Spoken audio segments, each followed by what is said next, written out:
This is Conversations on Careers and Professional Life, a podcast from the Foster School of Business, MBA Career Management Office. I'm your host, Gregory Heller.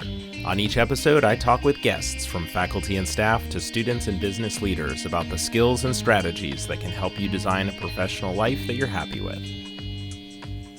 This episode features part 2 of my conversation with Adam Schmidt, Foster MBA class of 2020. We recorded this episode in the early winter of 2020 before the coronavirus pandemic upended in-person education and career search activities. In this second part of our conversation, Adam and I talk about how he executed his career pivot from one focused on primary education to a role in strategy consulting. I want to shift gears to your career pivot. So I mentioned earlier that you came out of an educational background, a teacher with Teach for America, working for Teach for America. You had a slight detour into the nonprofit space, advocacy space around education with an organization that you started with a particular campaign goal in mind, and then working for a school system in the HR recruitment and staff development space. And then you came here and you shifted gears completely. Not completely. That's what I want to hear. You shifted gears. You moved out of that education nonprofit space. Where'd you do your internship? Right. So I interned at HP, the former Hewlett-Packard. And to back up a second, yes, I'm coming from a non-traditional background as a teacher and then, working in this education sector. But I was lucky to have had, as you mentioned, some pretty substantive leadership positions sort of right before coming to school, one of which was not just working in a school system, but helping build a brand new school system, really a private school management organization that was responsible for integrating a group of independent private schools into one system. And my career pivot really begins there because our founder and president, my boss in that role, was a former management consultant of 30 plus years. And I worked at his elbow every day learning how he was applying the frameworks of consulting, the experiences he had in really doing change and organizational change management over the course of 30 years all around the globe, working on mergers and acquisitions and so forth, into this very social impacty private school space. And I learned so much. And I realized there was just a much bigger world out there than this part of the education landscape that I had carved out for myself. And so that led me to think about business school and my manager's example, specifically consulting. So when I came to Foster, I was thinking a lot about how to make a career pivot to consulting, but one that would put me in a position where I was still able to lean on my passions and my strengths around the talent and organizational development side of the work. That led me to take an early opportunity to intern at HP in an HR-related internship. And part of what pushed me to do that was also just the brand recognition of HP. So I think that's something that MBAs think about when they're doing their internship search. Do you want to make the functional pivot first or the sector pivot first? It can be hard to do both at the same time. And if you're coming from a background where you haven't worked in a Fortune 500 company, do you maybe put the brand of the internship ahead of some of the other factors so that when you come back around for full-time recruiting, you have a recognizable name brand on the resume? And that's one of the things that drew me to HP, a globally recognized brand, one of the oldest tech companies in Silicon Valley, a chance to really lean into a set of strengths I had around sort of the talent space. And that allowed me to be very strategic and very successful in my internship project, which gave me great stories and a lot of confidence coming back in the second year to continue my networking and recruitment within the consulting space. So that's how I thought about my strategy coming into the MBA. I know everybody's approaches this very differently, but I think it's really important that students in their first year have a strategy for how they want to approach these various pieces of the puzzle, name brand or not name brand, sector versus function, or both at the same time, if you're lucky / smart enough to be able to pull that off. And in the summer, you will be joining which firm? So I'm headed to Accenture and their strategy practice based here in Seattle. Accenture has a really attractive strategy consultant development program, which they kind of pitch as like an extension of your MBA. So my cohort and I will have a year and a half to engage in projects across a variety of both industries and function areas that the practice is organized around before we are required to choose a specialization. So this is a chance for me to do some work related to what Accenture calls talent and organization, but to also just keep stretching my wings and look for projects in other function areas and across industries, perhaps like retail or even resources that I would have never otherwise engaged in, while learning the skills of a strategy consultant and determining where it is I want to focus beyond the first year and a half. I'm really excited to get started. Congratulations. Thanks. So you took this two-step pivot approach, Yeah. the internship being the first, sticking with the sort of functional expertise that you had developed in HR. And then once you had some of that big Fortune 500 tech industry experience, you had stories to tell about your impact in that internship that allowed you to successfully recruit for a consulting position. You got it, Gregor. You can always put my long-winded stories into such more concise summaries. Thank you. That's my job. Happy to do it. So before I let you go, I want to just tick a couple more boxes here. What would you say the highest impact resources in the career management office were for your career search and pivot? 2 or 3 things come to mind. One is just the level of relationships that this career management office has with employers.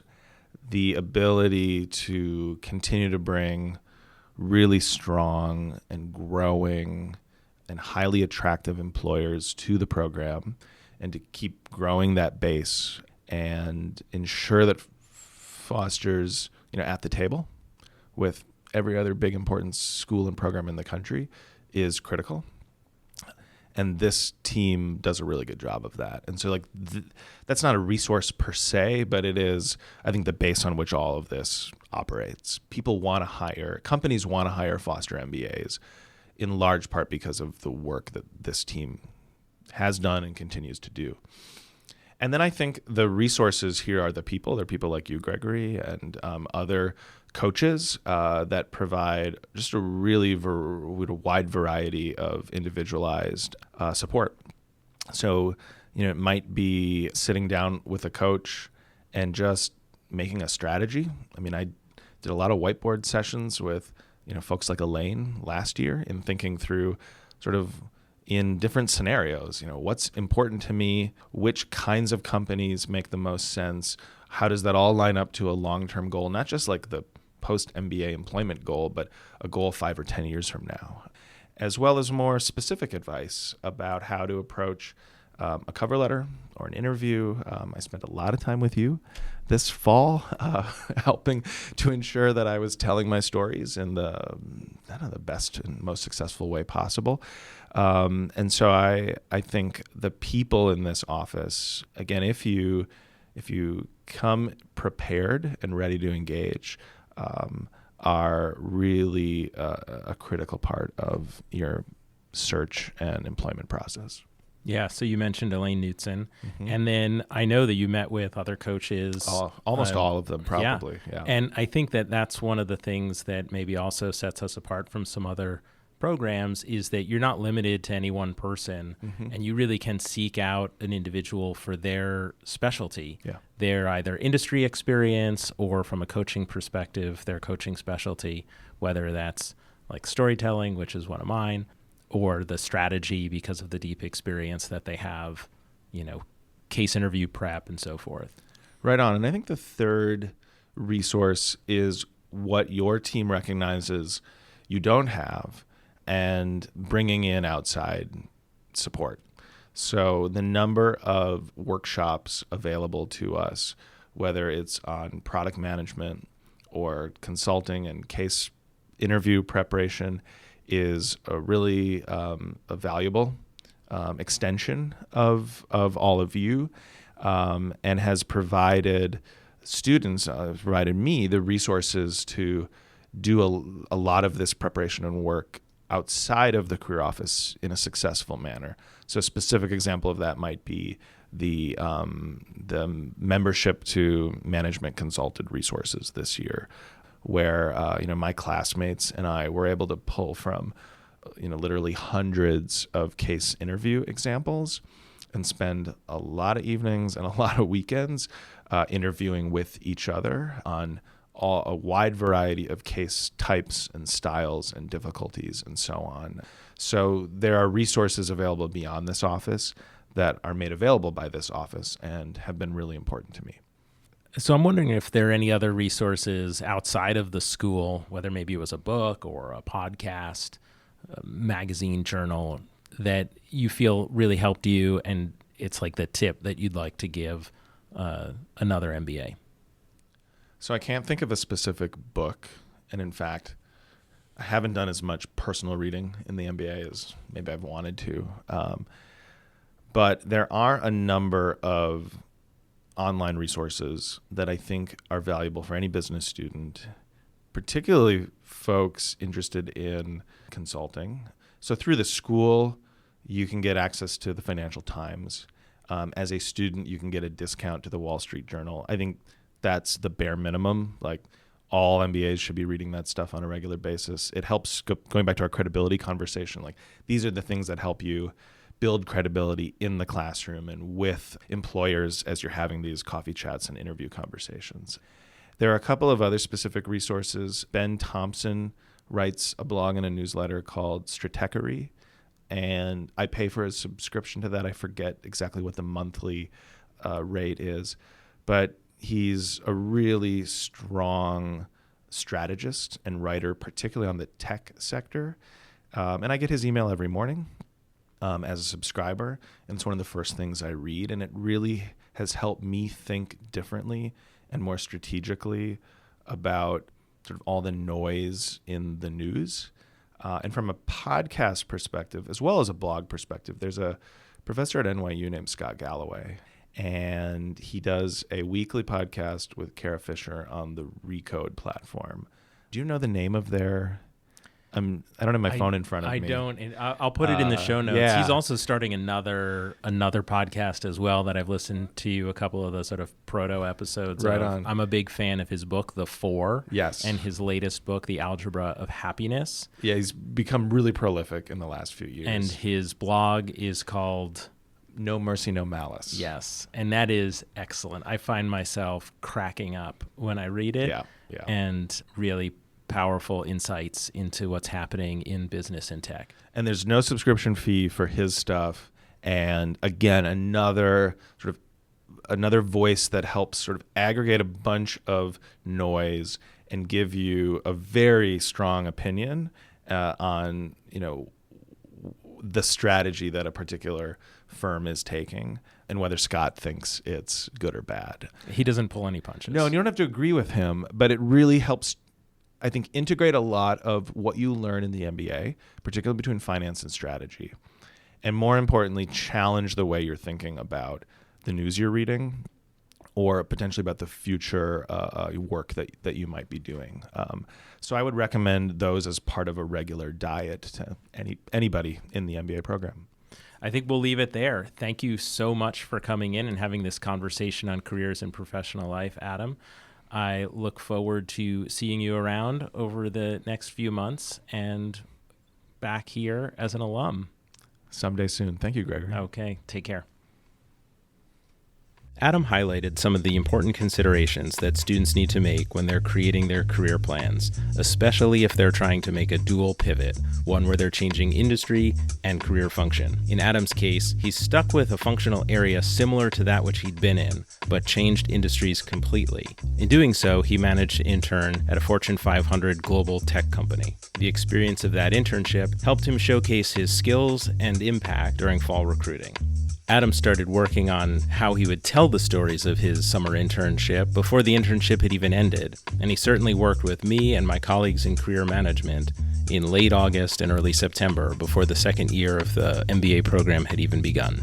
Some of the resources that Adam and I discussed included NYU Stern professor Scott Galloway's podcast with Kara Swisher called Pivot. Galloway has another podcast called The Prof G Show, and his blog and newsletter is No Mercy, No Malice. You can find Ben Thompson's writings at stratechery.com. As always, I'll put links in the show notes, which you can find at conversationsoncareers.com. Thank you for listening to another episode of Conversations on Careers and Professional Life. I'd love to hear what you think about the podcast. You can email me at gheller@uw.edu. And if you've enjoyed this episode, please share it with a friend or classmate.